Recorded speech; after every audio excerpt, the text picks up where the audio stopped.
Hola, bienvenidos a un nuevo video de Matemática 2. En este video resolveremos un problema integrador del tema integrales de funciones escalares y sus aplicaciones, correspondientes a los capítulos 9 y 10 del libro de cabecera. Empecemos leyendo el enunciado. Si aún no lo hicieron, pausen el video ahora y léanlo completo. En el mismo se nos indica que se lleva a cabo una reacción química en fase líquida en un reactor que cuenta con una única válvula para carga y descarga de líquidos. La válvula cuenta con un medidor de caudal Q que registra el mismo, medido en decilitros por segundo, en función del tiempo, en segundos, indicando valores positivos o negativos según el reactor se esté cargando o descargando. Se muestra la gráfica y la ley de la función velocidad registrada por el medidor durante el proceso de carga, reacción y descarga.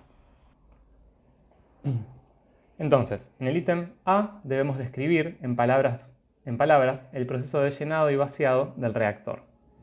Y se nos pregunta en qué momentos el reactor tendrá el mayor volumen de líquido. Entonces, para esto trabajaremos con la gráfica de la función que nos permite obtener más fácil esta información. En primer lugar, veamos que Q corresponde a la velocidad de ingreso y egreso del líquido al reactor, es decir, la razón de cambio del volumen del líquido en el reactor respecto al tiempo. Si llamamos con B a la función que indica el volumen del líquido en el reactor en cada instante, observen que Q será la derivada de esta función B. Entonces, notemos que lo que debemos hacer es describir el proceso de llenado y vaciado del reactor a partir de la gráfica de la derivada. Entonces, en primer lugar, dividiremos el análisis en tres casos: en los primeros 40 segundos, luego entre 40 y 100 segundos y luego entre 100 y 120 segundos. Durante los primeros 40 segundos vemos que Q es mayor que 0, es decir, la derivada del volumen respecto al tiempo es positiva, lo que significa que el reactor se está llenando, es decir, está aumentando el volumen dentro del reactor. ¿De qué manera está aumentando este volumen? Vemos que entre los 0 y los 20 segundos Q es además creciente. Esto quiere decir que el reactor se llena cada vez más rápido. A los 20 segundos Q alcanza un máximo y por lo tanto la velocidad de llenado será máxima. Y entre los 20 y los 40 segundos Q es decreciente. Esto quiere decir que el reactor se sigue llenando porque Q sigue siendo positivo, pero lo hace cada vez más lento hasta que Q es igual a 0 a los 40 segundos. Entre los 40 y los 100 segundos Q es igual a 0, lo que esto significa que el reactor no se está llenando ni vaciando y que, por lo tanto, el volumen de líquido dentro del mismo permanecerá constante. Y por último, entre los 100 y los 120 segundos, el caudal es negativo, lo que quiere decir que el reactor se estará vaciando, ya que está disminuyendo el volumen dentro del mismo. Nuevamente, ¿de qué manera lo hace? En este caso, vemos que el reactor se vaciará cada vez más lento hasta que el proceso se detenga a los 120 segundos. Observen que Q es negativo y se hace cada vez menos negativo, es decir, la rapidez a la que está fluyendo líquido hacia afuera del reactor es cada vez menor. Por lo tanto, la rapidez de vaciado será cada vez menor hasta que se detenga completamente a los 120 segundos. Respecto a los momentos en el que el reactor tendrá el mayor volumen de líquido, podemos observar, a partir del análisis que realizamos, que el volumen alcanzará un máximo a los 40 segundos, ya que entre 0 y 40 el volumen estaba aumentando y a partir de 40 se mantiene constante. Por lo tanto, el volumen que tengamos a los 40 segundos, desconocido hasta el momento, será el volumen máximo del reactor y el mismo se mantendrá durante todo el intervalo de tiempo en el cual el volumen del reactor se mantiene constante. Luego, el volumen empieza a decrecer y por lo tanto no habrá otro posible valor máximo. En el ítem B debemos mostrar que inicialmente el reactor no se encontraba vacío. Para esto, observemos que la única información que tenemos disponible es respecto a Q. No tenemos ningún dato sobre el volumen en ningún instante de tiempo, solo sobre su derivada. Entonces, aquí se muestra la ley de la función Q que la utilizaremos para resolver este ítem. Entonces, una posible estrategia sería trabajar con los volúmenes de líquido que ingresaron durante la carga y el volumen de líquido que salió del reactor durante la descarga y luego compararlos. Observen que estos deltas de volumen los podemos calcular, ya que podemos calcularlos acudiendo únicamente a la función Q. ¿Por qué podemos hacer esto? Observen que el delta de volumen durante la carga es el delta de volumen entre 0 y 40 segundos. Y este delta de volumen lo podemos calcular como la integral definida entre 0 y 40 de la función Q. Esto podemos hacerlo por el teorema del cambio total, ya que Q es la función derivada de B. Entonces, lo que debemos hacer para resolver esta integral es reemplazar la ley de Q por la correspondiente al intervalo entre 0 y 40, que es la que se muestra aquí, y resolver esa integral. Aquí abajo se muestran todos los pasos para su resolución. Obtenemos entonces que el delta de volumen durante la carga es de aproximadamente 533 decilitros. Podemos hacer lo mismo con el cambio de volumen durante la descarga. En este caso, el intervalo de tiempo a considerar será entre 100 y 120 segundos y debemos resolver la integral definida en ese intervalo. Nuevamente, podemos hacerlo gracias al teorema del cambio total. En este caso, la ley correspondiente a Q en ese intervalo será 3t menos 360 y la resolución se muestra aquí abajo. En este caso, el resultado de la integral definida es de menos 600, lo que podemos interpretarlo como que hubo una disminución de 600 decilitros de líquido en el intervalo de tiempo considerado. Entonces, habiendo calculado estos valores, podemos plantear el delta de volumen total entre 0 y 120 segundos como la suma de estas tres diferencias.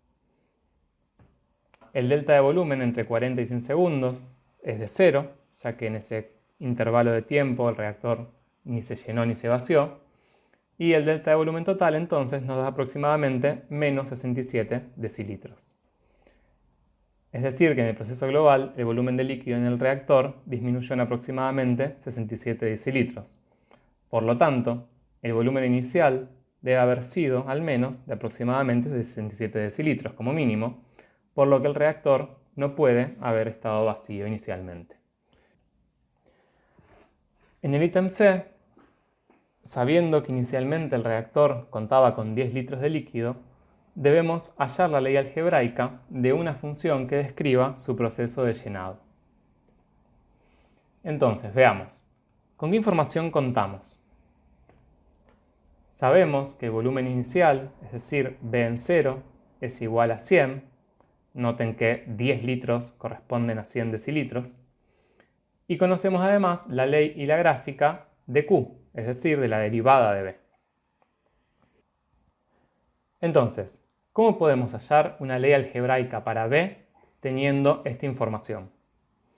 Veamos primero un ejemplo. ¿Qué pasaría si queremos calcular el volumen del reactor a los 40 segundos de iniciado el proceso? Observen que el volumen a los 40 segundos podemos calcularlo de esta manera, como el volumen inicial más el cambio de volumen entre el instante inicial y los 40 segundos. Esto podemos verlo también de esta manera. Si expresamos el delta de volumen entre 0 y 40 como el volumen en 40 menos el volumen en 0, estos términos se cancelan y nos queda B en 40. Hasta ahora no conocemos cuánto es ese volumen, pero esto nos sirve para ver que esta igualdad es válida. Si reemplazamos, B en 0 es 100 y el delta B entre 0 y 40 por el teorema del cambio total, podemos expresarlo como la integral definida entre 0 y 40 de su función derivada. Este valor lo calculamos previamente y era aproximadamente 533, por lo que el volumen dentro del reactor a los 40 segundos será de aproximadamente 633 decilitros. ¿Qué pasa si ahora queremos hallar el volumen del reactor luego de t segundos en lugar de 40? Tendremos que hallar b en función de t, la función que necesitamos. Y eso, análogamente, podremos realizarlo hallando el volumen inicial más el cambio de volumen entre 0 y ahora t segundos. Si reemplazamos, b en 0 es 100 nuevamente, pero ahora el delta b entre 0 y t será la integral entre 0 y t. Ya no será una integral definida, sino que será una función integral, ya que la variable independiente de la función está en el extremo superior de integración. Al dar distintos valores a t, por ejemplo, uno podría ser 40, obtendremos distintas integrales definidas correspondientes a valores de delta b. Tengan en cuenta que al plantear la función integral, la variable t aparece en el extremo superior de integración y no podemos utilizarla ya más en el integrando. Por eso yo aquí utilicé la letra x, pero podría haber utilizado cualquier otra letra. Entonces, lo que debemos hacer ahora es hallar una ley algebraica para esta función integral. Para esto, acudiremos al segundo teorema fundamental del cálculo integral, que nos permite hacer exactamente eso. Dicho teorema nos asegura que esta función integral puede expresarse como una primitiva cualquiera de q aplicada en t menos la misma primitiva aplicada en 0. Ese procedimiento se muestra a continuación. Observen que la primitiva hallada para q se puede hallar sencillamente a partir de integrar q de x dada en esta forma. Y observen también que al hallar la primitiva, dicha primitiva se encuentra en variable x, que no es la variable independiente de la función. Dicha variable debería ser t. Ese problema se soluciona luego de aplicar la primitiva en ambos extremos de integración. Observen que al aplicarlo en el extremo superior, reemplazamos x por t, obteniendo la variable correcta, y luego restamos la misma primitiva aplicada en 0, lo cual será un número, que en este caso es 0. Entonces, aquí ya obtuvimos una ley algebraica para nuestra función. Reacomodándola, nos queda que la ley algebraica que describe el volumen en cada instante t dentro del reactor es menos 1 sobre 60 por t al cubo más t cuadrado más 100. Veamos por último el ítem D. La válvula comenzó a fallar y debió reemplazarse. Para abaratar costos, se evaluó adquirir una que solo permitiese trabajar con un único caudal constante. El requisito principal es que el tiempo de llenado del reactor sea similar al dado con la válvula anterior. Entonces, ¿cuál debería ser el caudal de trabajo de esta nueva válvula? ¿Y por qué? El requisito es que el tiempo de llenado sea de aproximadamente 40 segundos, que era el que teníamos con la válvula anterior. Entonces, ¿qué velocidad de llenado constante generaría el mismo cambio de volumen que la otra válvula en 40 segundos? Observen que esta velocidad de llenado no es otra cosa que la velocidad promedio de la válvula anterior, es decir, su caudal promedio de trabajo durante los primeros 40 segundos. ¿Cómo podemos hallar este valor promedio? Observemos que como el caudal es la derivada del volumen, el valor promedio de la función en un intervalo podremos hallarlo haciendo el cociente de lo que está cambiando, en este caso el volumen, sobre el tiempo en el que se dio ese cambio. Ahora bien, ese cambio de volumen lo podemos hallar aplicando el teorema del cambio total como la integral entre 0 y 40 de la función caudal, mientras que el tiempo que pasaron entre 0 y 40 segundos no es más que 40 menos 0. El valor de la integral ya lo habíamos hallado previamente y haciendo este cociente obtenemos un resultado de aproximadamente 13,3. Las unidades de este valor serán decilitros por segundo, ya que son las unidades del caudal. Por lo tanto, la nueva válvula debería trabajar a un caudal constante de 13,3 decilitros por segundo para llenar el reactor en el mismo tiempo que la válvula a caudal variable.